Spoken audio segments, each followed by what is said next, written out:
Assalamualaikum warahmatullahi wabarakatuh. Semoga kita semua dalam keadaan sehat dan bersemangat. Hari ini saya akan menyampaikan presentasi final project dengan fokus pada Individual Development Plan atau IDP.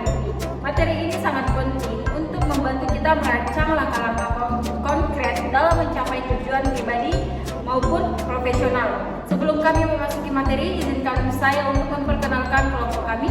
Kami dari kelompok NA, termasuk saya sendiri, Salsabila sebagai moderator. Di sebelah kanan saya ada, di sebelah kiri saya ada Adelia Paliswa, dan di sebelah kiri Adelia Paliswa ada Muhammad Safanyasa. Baik, yang selanjutnya kami akan memasuki mengenal apa itu IDP. Untuk Safanyasa kami persilakan. Oke, mengenal apa itu IDP? IDP adalah Individual Development Plan, merupakan dokumen yang menyusun langkah-langkah konkret untuk mengembangkan diri baik dari segi pengetahuan, keterampilan maupun sikap guna mencapai tujuan karir yang telah ditetapkan. Yang selanjutnya diskusi kami mengenai apa yang membuat IDP ini efektif untuk kami ambil. Oke, efektif IDP. Kami merangkum ada dua faktor yang membuat IDP ini menjadi efektif, yaitu yang pertama tujuan yang jelas. IDP ini memiliki tujuan yang jelas karena dibuat dan disusun secara bertahap, hati-hati dan sangat detail. Yang kedua yaitu fleksibel. Pengembangan IDP ini kami rangkum secara fleksibel, yang mana ini disesuaikan jika ada kebutuhan dan prioritas, baik itu dalam jangka waktu pendek maupun dalam jangka waktu yang panjang. Karena kami sadar kebutuhan fashion atau pakaian ini menjadi kebutuhan sandang bagi setiap manusia, selain dari kebutuhan pokok manusia yang lainnya seperti pangan dan papan. Yang selanjutnya ada visi dan tujuan yang akan dijelaskan oleh Adelia Paliswa.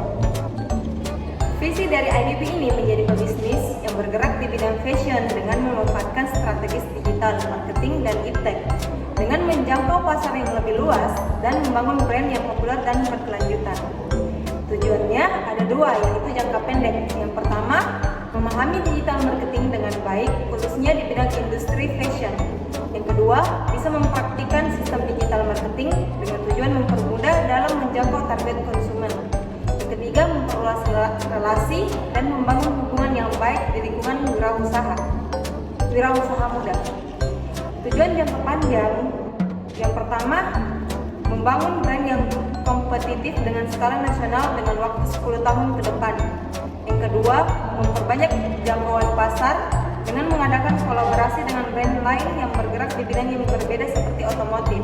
Yang ketiga, meningkatkan portofolio untuk mempermudah membangun citra perusahaan. Yang selanjutnya ada analisis diri atau SWOT yang akan dijelaskan oleh saya sendiri. Analisis diri kami mempunyai 4, yaitu yang pertama ada kekuatan, kreativitas dalam desain fashion.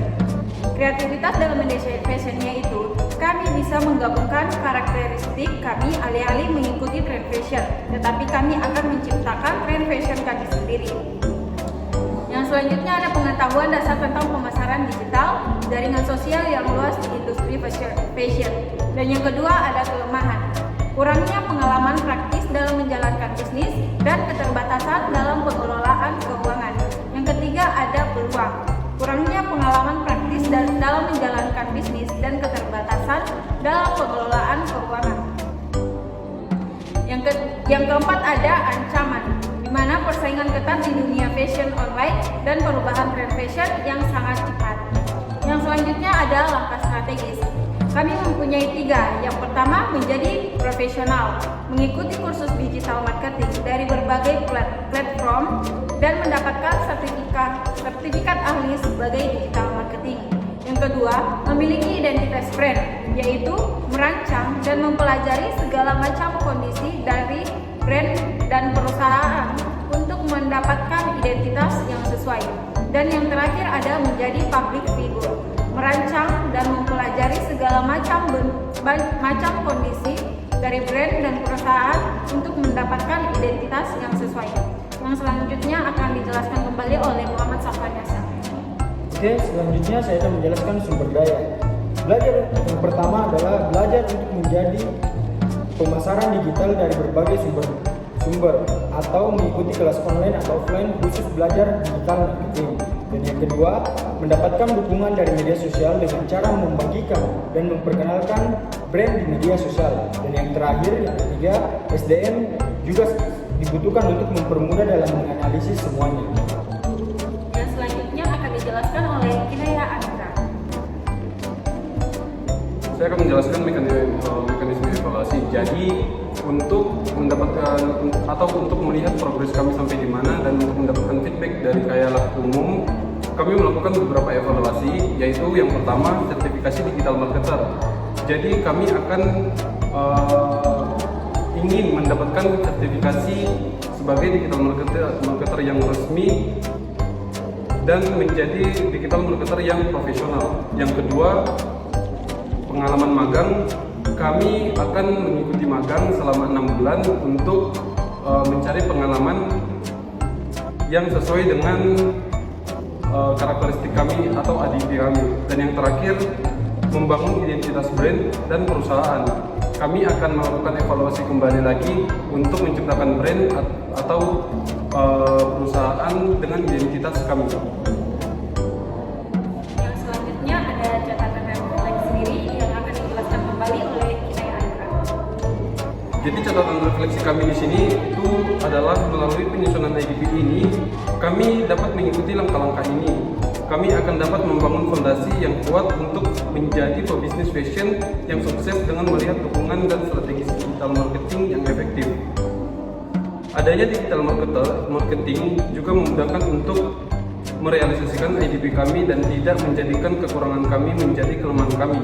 Dengan melihat banyaknya peluang dari segala penjuru, tidak mematahkan mental kami untuk memulai dan mewujudkan IDP kami. Yang selanjutnya ada insight baru yang diperoleh dan akan dijelaskan kembali oleh Kinaya Andra. Jadi insight baru yang kami peroleh di sini adalah ada beberapa materi dan pengetahuan baru yang diperoleh secara mendalam setelah mengetahui apa itu IDP dan membuat IDP secara langsung. Poin-poin yang kami dapatkan itu antara lain mengetahui pentingnya perencanaan yang teratur, mengetahui atau memandang marketing sebagai kompetensi kunci, dapat menganalisa SWOT dengan baik dan benar untuk mengetahui posisi diri, dan dapat mengukur kemampuan secara berskala. Yang selanjutnya ada catatan kepercayaan diri yang akan dijelaskan kembali oleh Kinaya Andra.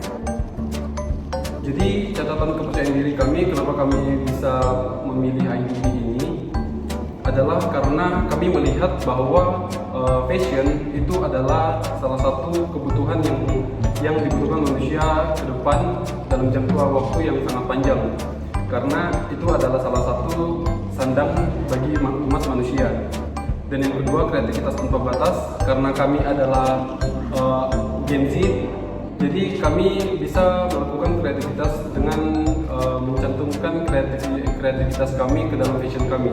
Dan yang ketiga, yang terakhir, potensi keuangan yang tinggi. Jadi dalam fashion kami mengharapkan untuk menciptakan brand yang sangat terkenal dan dengan harga yang lumayan tinggi untuk mendapatkan keuntungan yang tinggi. Demikian presentasi kami mengenai individual development plan. Semoga materi ini dapat memberikan manfaat dan membantu kami dalam merancang pengembangan diri yang lebih terarah. Terima kasih atas perhatian dan waktunya. Jika kami ada kesalahan dalam pembuatan video, kesalahan kata ataupun yang lainnya, kami mohon maaf dikarenakan kami hanya manusia biasa yang selalu terjadi kesalahan. Wabillahi taufiq wal hidayah. Wassalamualaikum warahmatullahi